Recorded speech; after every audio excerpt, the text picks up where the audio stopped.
Un jeune garçon en uniforme scolaire court à perdre haleine, poursuivi par une petite créature. Même s'il sait que crier ne sert à rien, puisqu'il est totalement isolé, il ne peut pas s'en empêcher.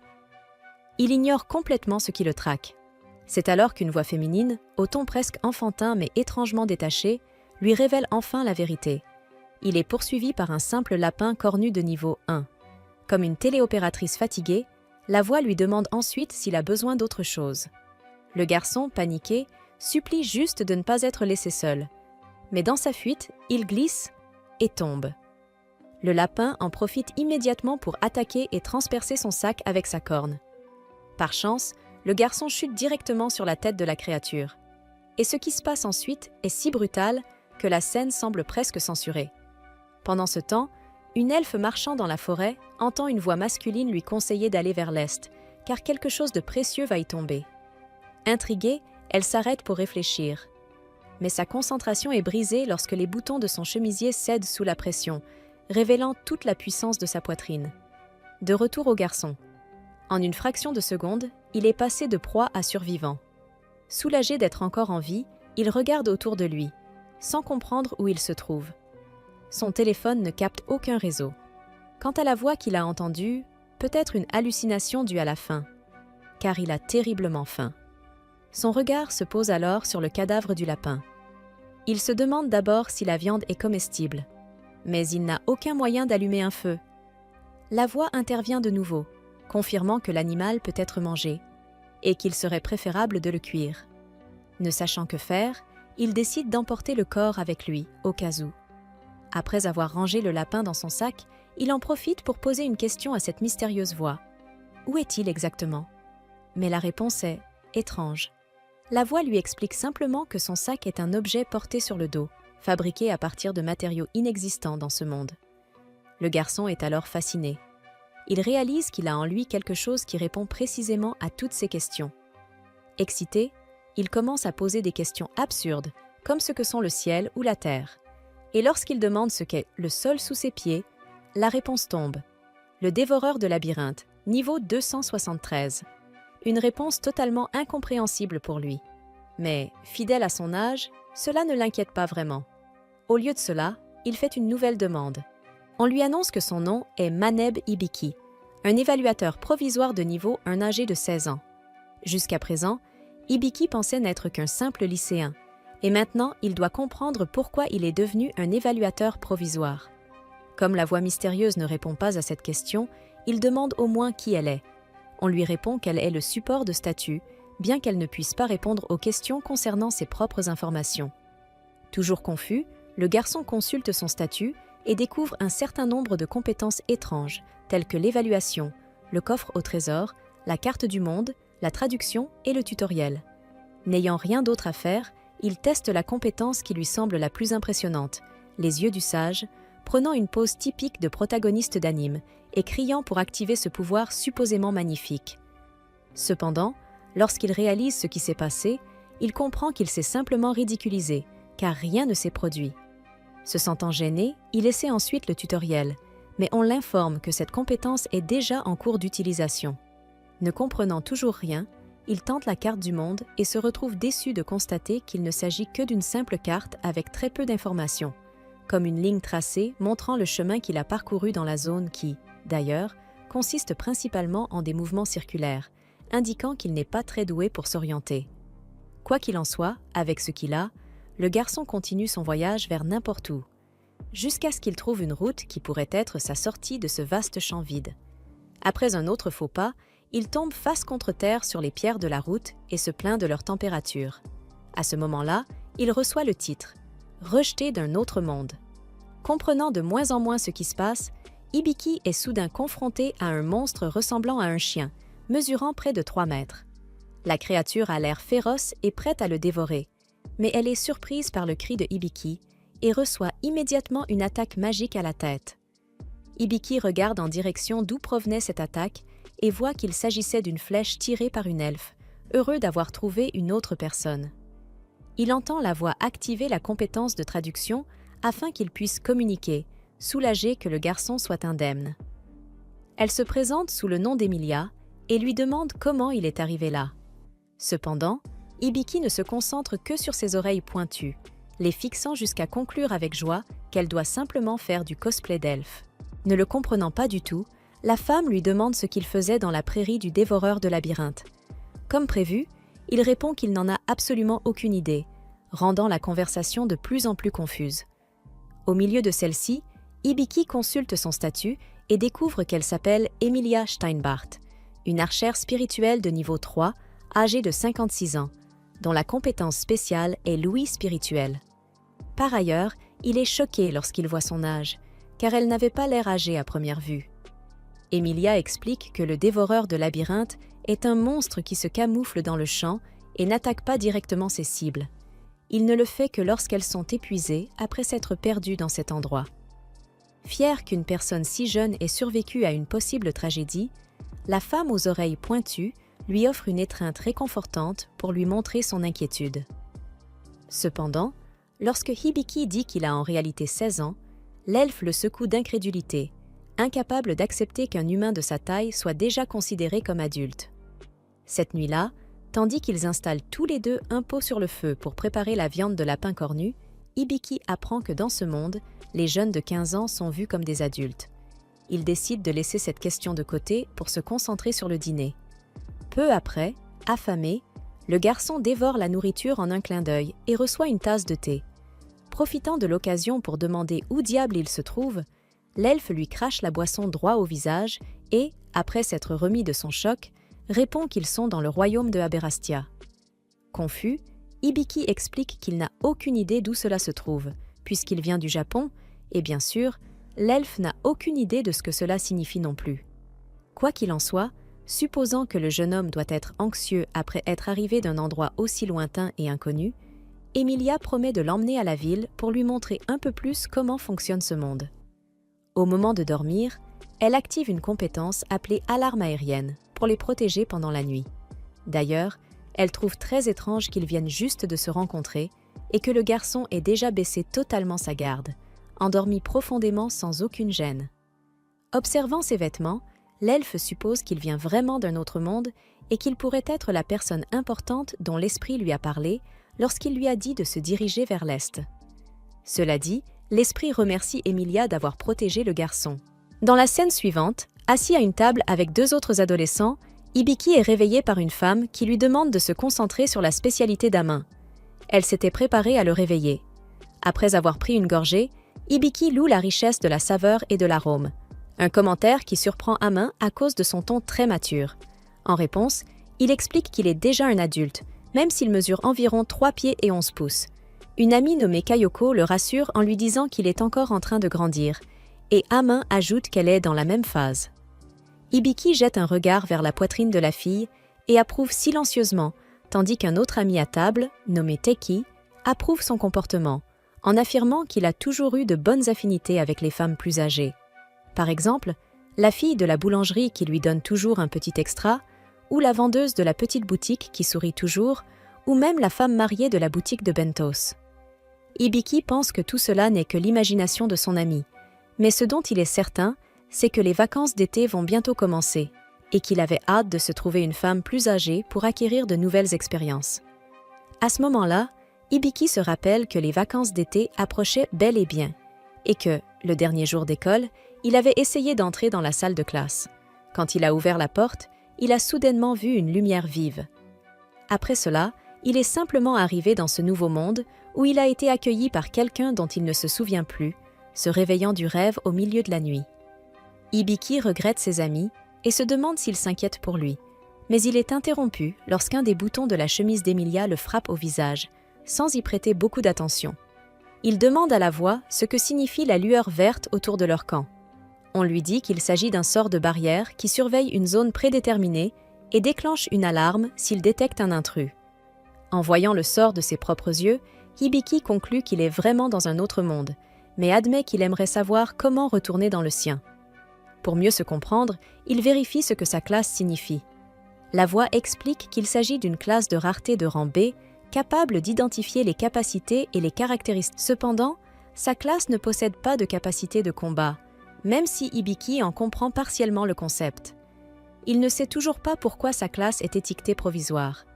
Ne recevant aucune réponse de la part de son support de statue, il décide de retourner se coucher.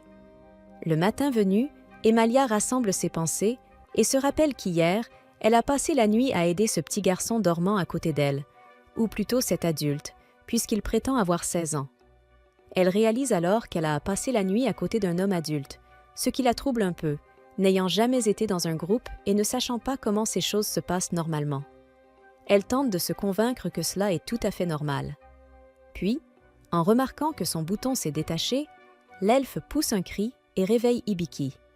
Il replace le bouton pour elle tout en commentant qu'elle a un physique bien développé, ce qui lui vaut un coup qui l'envoie voler à travers le champ. Un peu plus tard, alors qu'ils reprennent leur voyage, Emalia s'excuse pour son geste, mais Hibiki lui assure que ce n'est rien. Il avoue toutefois qu'il ne serait probablement pas en vie s'il n'avait pas pris sa potion, et elle lui explique qu'il se dirige vers la ville de Roel, et que cela devrait leur prendre une demi-journée s'ils continuent à travers la forêt comme prévu. Hibiki s'inquiète des monstres, mais Emalia le rassure en lui promettant qu'elle le protégera. Elle lui demande alors s'il a ressenti l'aura d'un monstre, et il explique qu'il l'a fait grâce à la compétence carte du monde. L'elfe est complètement stupéfaite, car il s'agit d'une compétence de rang ultra rare à lait. Totalement concentrée, elle lui demande ensuite sa classe, et il répond qu'il est un évaluateur provisoire. Emalia pense d'abord à une blague, mais le garçon lui assure qu'il ne comprend pas lui-même ce concept. Tout ce qu'il sait, c'est qu'il peut sentir les personnes et monstres à proximité et voir les chemins qu'il a parcourus. Presque à bout de nerfs, Emalia lui explique que tout aventurier donnerait sa vie pour posséder une telle compétence, indispensable à la survie. Hibiki, ignorant ce qu'est un aventurier, demande au support de statut et apprend que ce sont des personnes affiliées à la guilde des aventuriers, qui acceptent des missions comme chasser des monstres ou collecter des matériaux en échange de Quoi qu'il en soit, Emilia comprend enfin comment Hibiki a réussi à s'échapper du pré du labyrinthe dévoreur.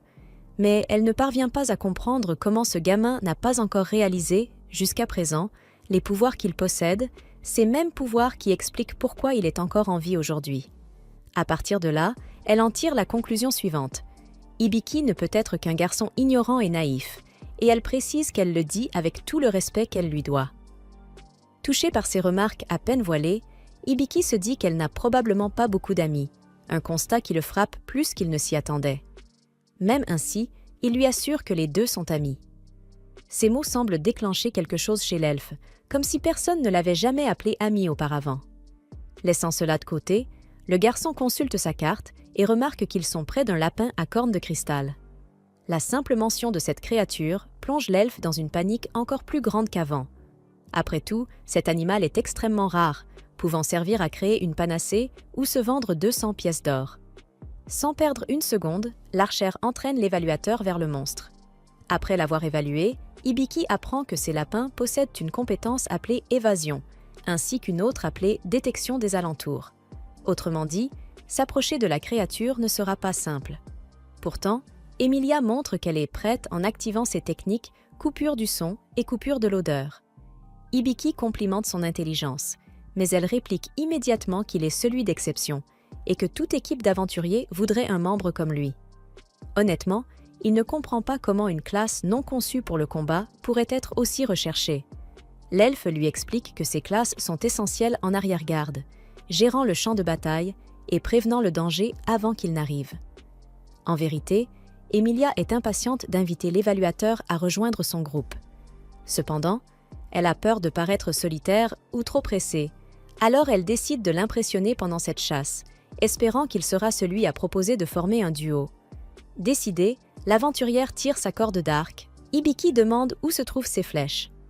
Elle lui explique qu'elle utilise la bénédiction des esprits pour façonner le vent lui-même, et que c'est ce qu'elle tire. Pour le démontrer, Emalia Steinbart libère une flèche magique en direction du lapin. À sa grande gêne, la créature s'échappe facilement. Face à cette situation, l'elfe admet qu'il est impossible de toucher le maudit animal à moins de l'empêcher d'activer sa compétence évasion, ce qui ne peut se produire que lorsque la créature attaque. Dans ce cas, Hibiki se propose comme cible pour le lapin à cornes de cristal. Lors de son évaluation précédente, il a découvert que la créature n'est pas particulièrement intelligente. Avec leur stratégie en place, Hibiki attire le lapin dans un coin et le cercle d'un mur de terre, ne laissant qu'une sortie étroite où il se tient, exposé et vulnérable. Lorsque le monstre tente de se précipiter pour l'attaquer, il est facilement frappé par la flèche d'Emalia et meurt instantanément. Par la suite, Emalia avoue qu'elle n'aurait jamais imaginé que le lapin à cornes de cristal soit si stupide, surtout assez stupide pour attaquer un humain. À moins, bien sûr, qu'Hibiki paraisse tout simplement faible même pour un monstre, ce qui, il faut l'admettre, semble être le cas. Laissant cela de côté, Hibiki monte de niveau et est surpris par le spectacle visuel psychédélique que produit son système de support de statut pendant le processus. Même ainsi, il ne comprend pas comment il a gagné des points d'expérience alors qu'il n'a pas attaqué du tout. Emalia lui explique que fournir du soutien compte aussi comme participation. Plein d'excitation, elle lève la pierre magique du lapin à cornes de cristal dans les airs et, une fois de plus, un bouton de sa blouse saute. Pendant ce temps, un être divin, assis sur un trône, souhaite à Maneb Hibiki bonne chance, alors qu'il continue à surmonter les obstacles après avoir terminé le tutoriel. Peu de temps après, une fille nommée Yvel s'inscrit officiellement à la guilde et peut désormais travailler comme aventurière. Elle a déjà décidé que sa première mission sera de chercher quelque chose de très important. Hibiki et Amalia arrivent ensuite dans la ville de Raoul, et comme les vêtements étranges de Hibiki risqueraient d'attirer une attention indésirable, Amalia lui propose sa capuche pour se couvrir jusqu'à ce qu'il puisse se procurer de nouveaux habits. Elle lui rappelle également qu'ils vont toucher une somme conséquente après la vente de ce cristal cornu, ce qui leur permettra d'acheter des armures et des armes. En parlant d'argent, Hibiki lui demande combien une pièce d'or vaut ici, mais elle est choquée par sa question, car, de toute chose, Hibiki ignore même comment fonctionne la monnaie. Ne voulant pas lui donner une impression totalement négative, Hibiki fait semblant de blaguer et demande plutôt au système de lui expliquer. Le système lui répond qu'une pièce d'or équivaut à environ 10 000 yens. Ainsi, lorsque Amalia a dit que la corne valait 200 pièces, cela correspond à 2 millions de yens, ce qui explique son empressement à la vendre. Amalia pose alors sa main sur le visage de Hibiki et lui conseille de ne pas paraître complètement ignorant dans cette ville, car s'il n'y prend pas garde, il pourrait se faire arnaquer. Hibiki sait qu'elle a raison, mais la façon dont elle le dit l'agace étrangement. Quelques minutes plus tard, Hibiki et Amalia arrivent à la guilde, et les autres membres sont surpris de voir Amalia, mais encore plus surpris qu'une solitaire comme elle est désormais un ami. Ils ne comprennent pas pourquoi elle traîne avec un enfant, mais Amalia explique que Hibiki peut être verticalement défié. Il est en réalité un adulte. Les aventuriers en déduisent qu'il doit être débutant, alors ils s'excusent de s'être moqués de sa taille et lui souhaitent bonne chance pour son premier jour. Une fois qu'ils s'éloignent, Amalia emmène Hibiki jusqu'à la réception pour rencontrer Jewel, et Hibiki ne peut s'empêcher de remarquer que Jewel a des oreilles de chat. Amalia explique à Jewel qu'elle souhaite vendre un objet et veut négocier en salle privée. Jewel comprend et les conduit dans le bureau du maître de guilde, où Hibiki est présenté à ce dernier, Balls. Dès qu'il voit Balls, Hibiki reste émerveillé, n'ayant jamais vu une forme aussi imposante et parfaite. Balls perçoit que Hibiki est un passionné de muscles, alors il retire sa chemise pour montrer les fruits de ses années d'entraînement. Hibiki est encore plus impressionné et lui demande s'il a des conseils à lui donner. Il avait déjà essayé de s'entraîner pour compenser son manque de taille par la musculature, mais son gabarit trop petit l'avait toujours limité. Bal commence à lui donner quelques conseils utiles pour la musculation, mais Jewel et Amalia commencent à s'impatienter, car elles sont venues pour vendre un objet, pas pour parler de muscles. Elles décident donc de les arroser tous les deux avec de l'eau pour les ramener à la réalité. Une fois qu'ils se sont séchés, tous s'installent pour commencer les négociations. Amalia pose la corne sur la table et Ball est impressionné. Celle-ci est 3 fois plus grande que celle qu'elle avait apportée il y a quelques années. Il lui propose 400 pièces d'or immédiatement, et Hibiki trouve que c'est une très bonne affaire, car Amalia ne s'attendait qu'à 200 pièces. Cependant, il sous-estime complètement l'avidité d'Amalia, car maintenant qu'elle sait qu'elle peut obtenir plus d'argent, elle exige 800 pièces d'or. Balls explique qu'il ne peut pas aller aussi haut, mais Amalia le force à prendre une décision en menaçant d'aller à la guilde de la capitale pour obtenir une meilleure offre. Finalement, Balls cède et accepte de payer 700 pièces d'or, ce qui dépasse largement le budget. Amalia est ravie d'avoir réussi à obtenir une si bonne affaire pour elle-même, car maintenant Hibiki sera sûrement tentée de lui proposer de former un groupe, et elle ne sera plus une solitaire. Elle est si heureuse qu'elle pourrait sauter de joie, mais peut-être un peu trop, car son bouton décide de faire des siennes, laissant sa poitrine à nouveau en pleine vue. Joel expulse alors Balls et Hibiki de la pièce pour réparer les vêtements d'Amalia, et comme cela va prendre un moment, Hibiki décide d'aller attendre à une table. Pendant qu'il est là, le système l'informe que sa compétence tutoriale de niveau 1 a atteint les conditions de montée en niveau.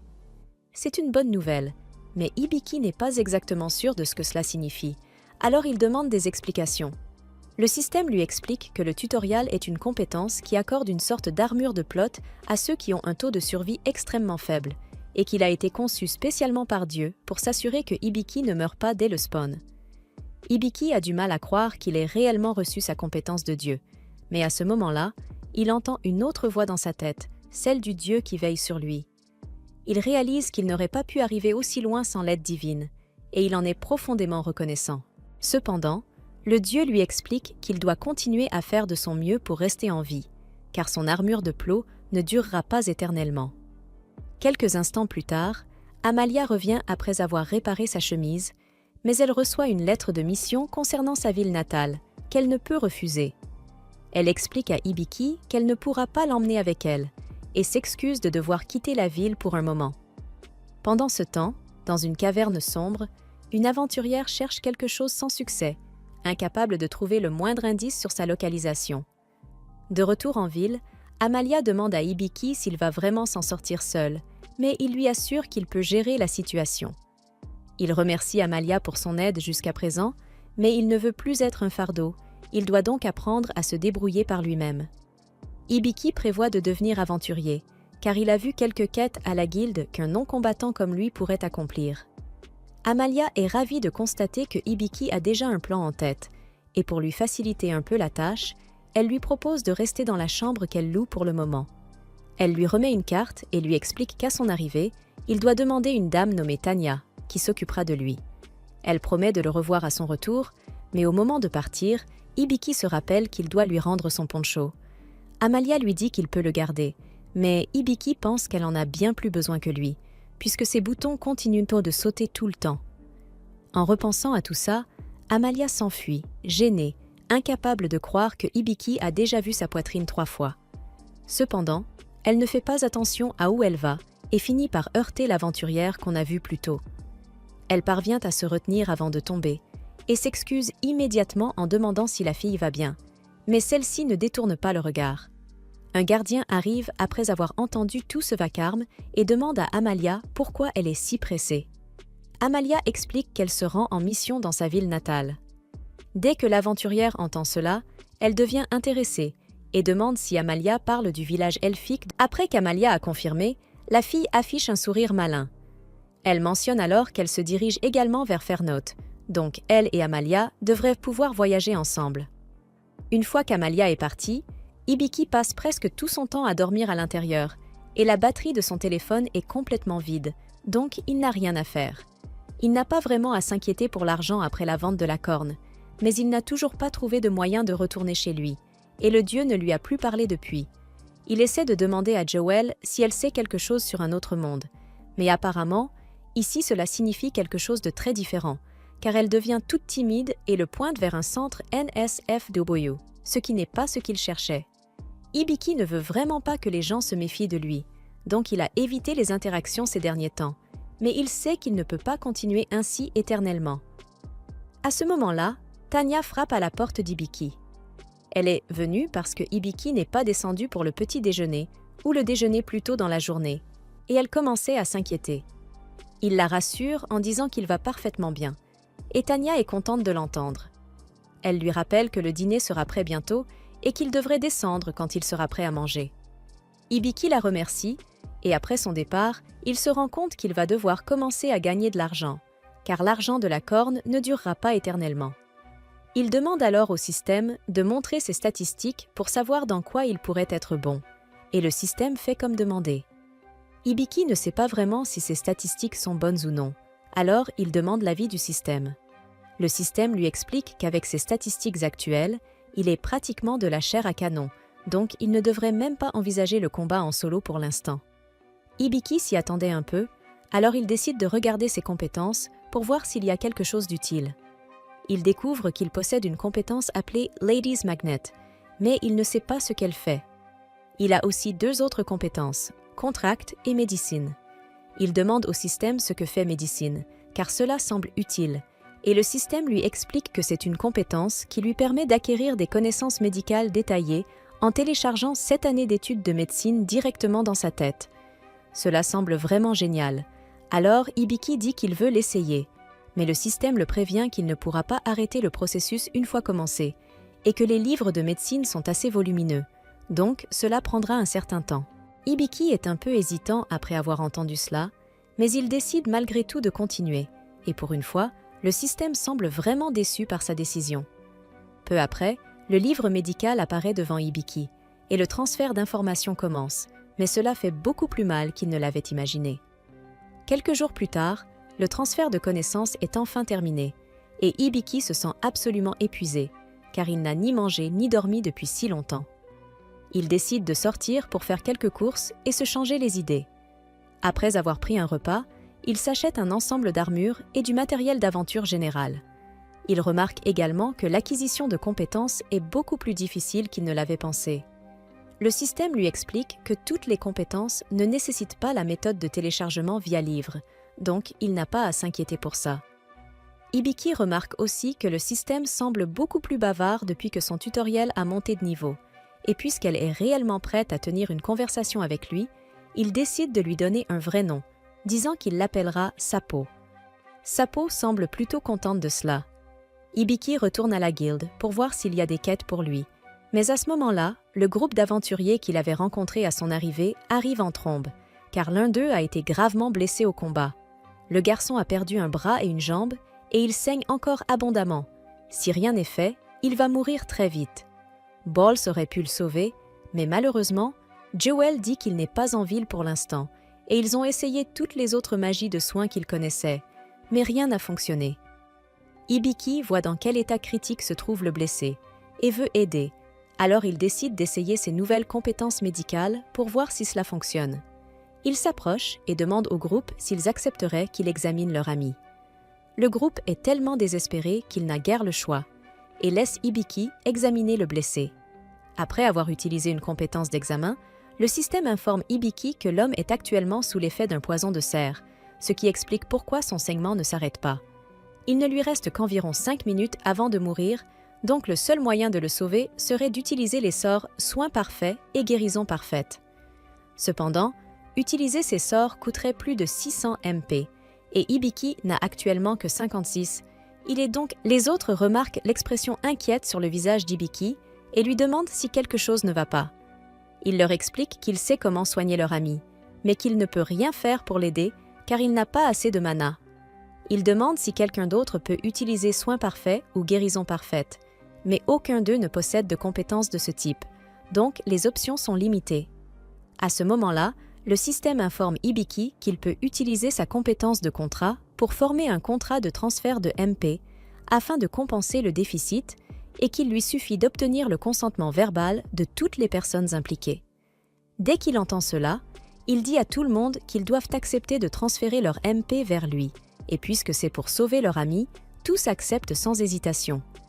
Hibiki reçoit beaucoup de MP grâce à ce transfert, mais il lui en manque encore près de 200. Alors Jewel propose de transférer également son MP. Dès qu'Hibiki atteint la quantité requise, il lance les sorts de soins, restaurant les membres blessés de l'aventurier et sauvant sa vie. Cependant, Hibiki s'effondre un moment plus tard à cause de l'effort d'avoir utilisé autant de MP d'un coup. Un peu plus tard, Hibiki se réveille sur un canapé dans une salle de réunion, et son niveau a considérablement augmenté, ce qui le rend très excité. Mais après sa petite danse de célébration, il réalise que Jewel était dans la pièce et qu'elle a tout vu, ce qui l'embarrasse un peu. Jewel le remercie d'avoir sauvé son petit frère, et Hibiki est surpris d'apprendre que Jade est son frère, mais il dit qu'il était heureux de pouvoir aider. Elle ajoute également qu'elle a pris la liberté de mettre en place un accord de confidentialité pour s'assurer que personne ne parle de ce qui s'est passé aujourd'hui. Hibiki demande pourquoi, et elle lui explique qu'il est presque inouï que quelqu'un soit capable d'utiliser à la fois soins parfaits et guérison parfaite, et que si la nouvelle se répand, quelqu'un finira par essayer d'exploiter Hibiki pour de l'argent. Sur ce point, elle lui dit qu'il devrait probablement rejoindre un groupe d'aventuriers ou engager un gardien du corps pour se protéger, puisqu'il n'est pas un combattant. Et pendant ce temps, dans le donjon, un homme-loup semble parfaitement convenir pour ce rôle. Ceci marque la fin de l'épisode 2. Abonnez-vous pour ne pas manquer la suite. Hibiki décida d'engager un garde du corps, et pour cela, il prit rendez-vous avec un homme nommé Debi. Mais dès leur première rencontre, quelque chose semblait étrange. À peine arrivé, Debi se mit à le renifler. Après cette introduction plutôt gênante, Debi lui présenta 5 de ses hommes les plus puissants, lui demandant de choisir celui qu'il souhaitait engager. Mais Hibiki les refusa tous immédiatement. Il se sentit un peu coupable, car ils étaient effectivement très forts. Cependant, aucun d'entre eux n'avait un niveau de MP suffisamment élevé. Or, Hibiki voulait quelqu'un avec beaucoup de MP, afin de pouvoir utiliser ses compétences médicales sur lui en cas de besoin. Il s'excusa d'être aussi exigeant, mais Debi lui répondit que ce n'était pas un problème. Après tout, il pouvait sentir sur Hibiki l'odeur d'une grande fortune à venir. C'était même pour cela qu'il l'avait reniflé plus tôt. En regardant les statistiques de Debi, Hibiki remarqua une compétence appelée « sens de l'argent », qui lui permettait probablement de détecter les personnes destinées à devenir riches, même s'il ne comprenait pas exactement comment cela fonctionnait. Alors qu'ils continuaient leurs recherches, Hibiki jeta un regard vers un couloir sombre, mais Debi lui conseilla de ne pas y aller. Les personnes qui s'y trouvaient, selon lui, étaient défectueuses. Elles n'étaient bonnes ni pour le combat, ni pour le travail manuel, et n'avaient même pas les moyens de retourner dans leur pays. Par pitié, il les avait simplement laissés rester ici. Ces paroles éveillèrent la curiosité de Hibiki. Des gens incapables de retourner dans leur pays. Se pourrait-il qu'ils aient été transportés dans ce monde comme lui? Intrigué, il demanda à Debi de l'y conduire. Celui-ci accepta, et ils s'enfoncèrent dans le couloir.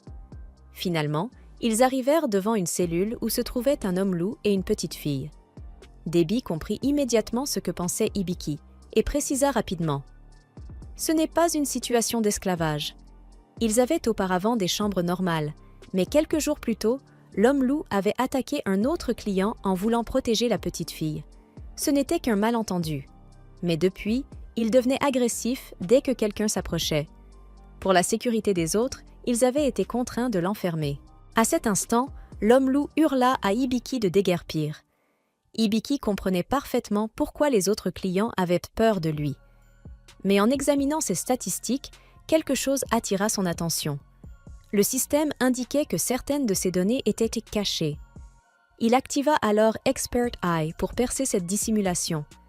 Et ce qu'il découvrit le stupéfia. L'homme-loup était en réalité sous l'effet d'un mal appelé chaîne immobile, une malédiction invisible qui affaiblit drastiquement sa cible de façon permanente. C'était pour cela que ses statistiques semblaient si médiocres. En vérité, il avait autrefois été un héros de niveau 95. Hibiki ne s'attendait absolument pas à tomber sur quelqu'un d'un tel niveau. Puis, il examina la petite fille. Elle s'appelait Liliane.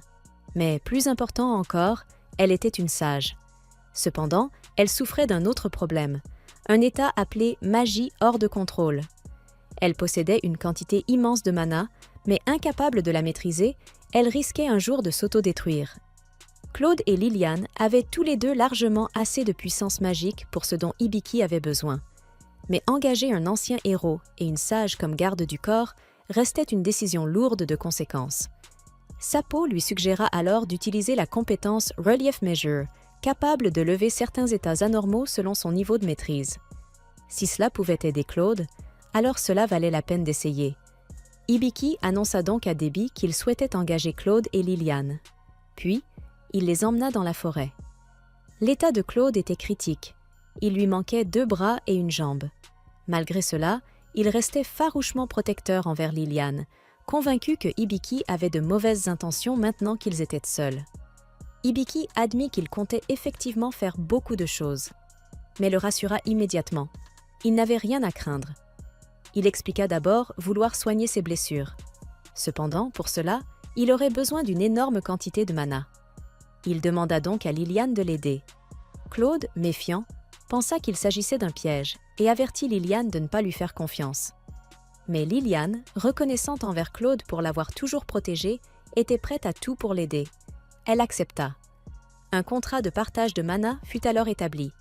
Avec cette nouvelle source d'énergie, Hibiki lança le sort Perfect Heal.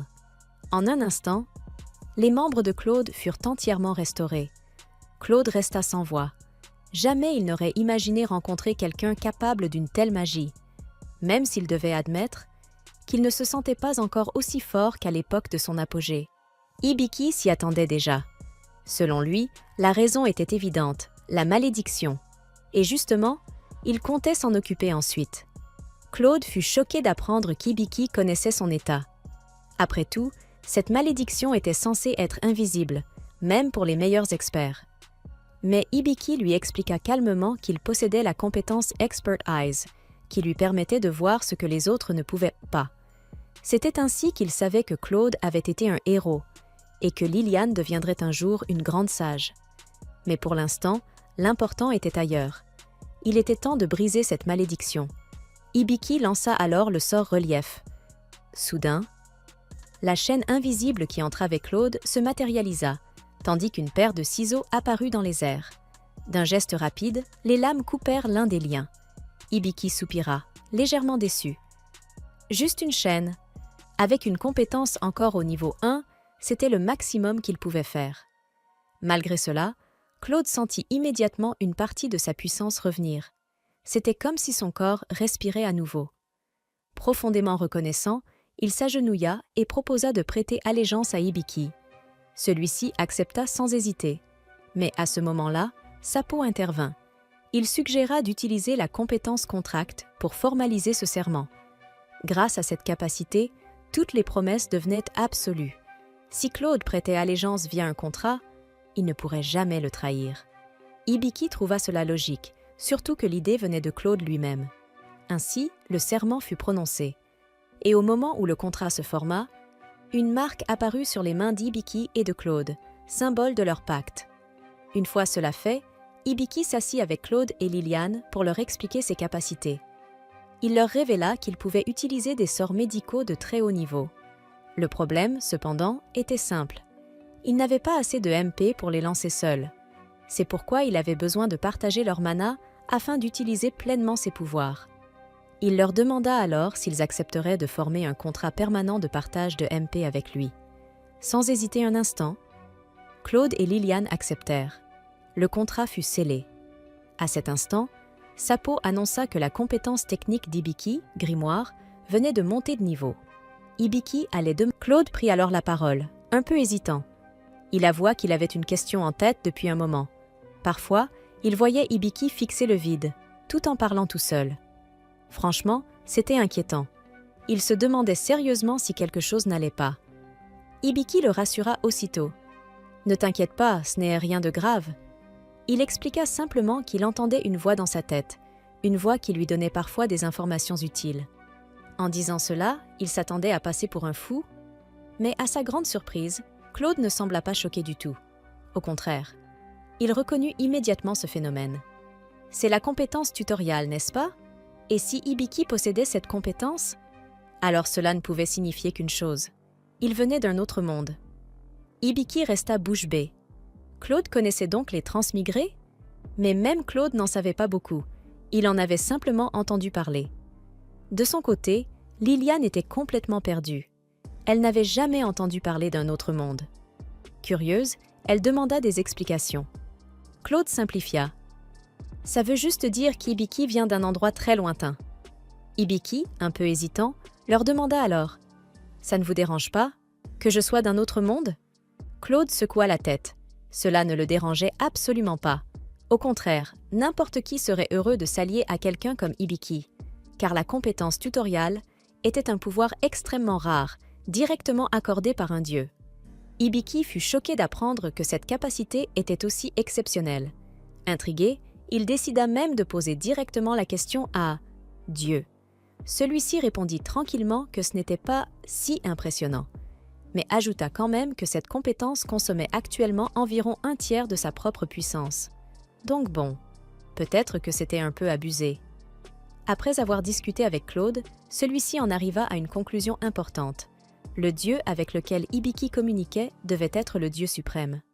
Dans ce monde, il existait 11 dieux. Et le dieu suprême était considéré comme le tout premier.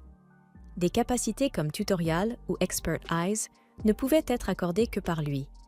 Hibiki, lui, n'en revenait pas. Il parlait à ce dieu, comme à un ami. Claude en déduisit alors quelque chose d'évident. Le dieu suprême devait particulièrement apprécier Hibiki. Mais Hibiki n'était pas convaincu. Selon lui, les dieux favorisaient bien plus Claude et Liliane.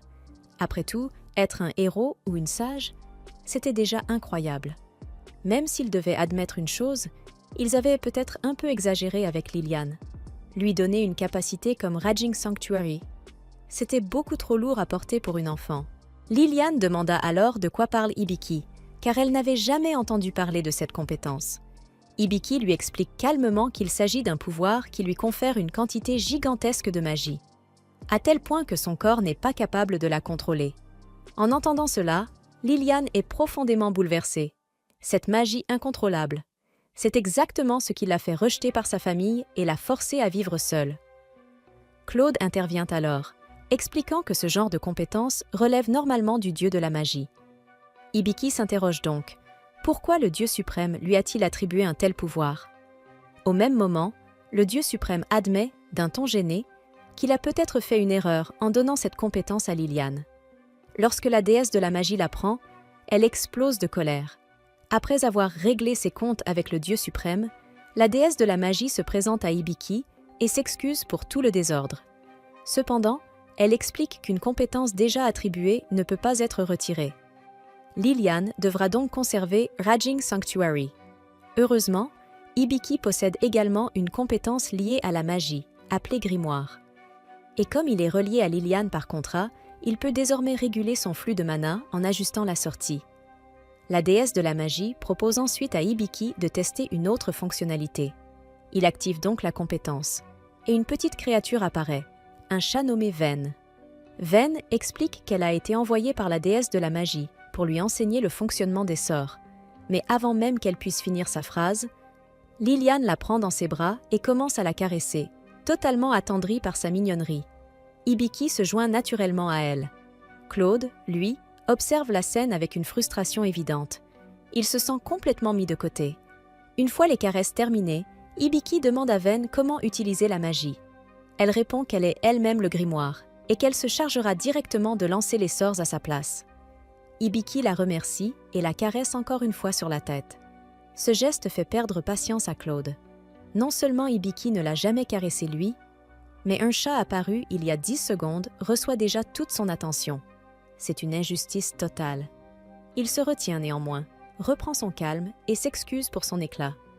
Hibiki, lui, ignore complètement la scène et demande tranquillement à Ven de lui expliquer davantage la magie. Mais Ven reste figé, encore choqué par tout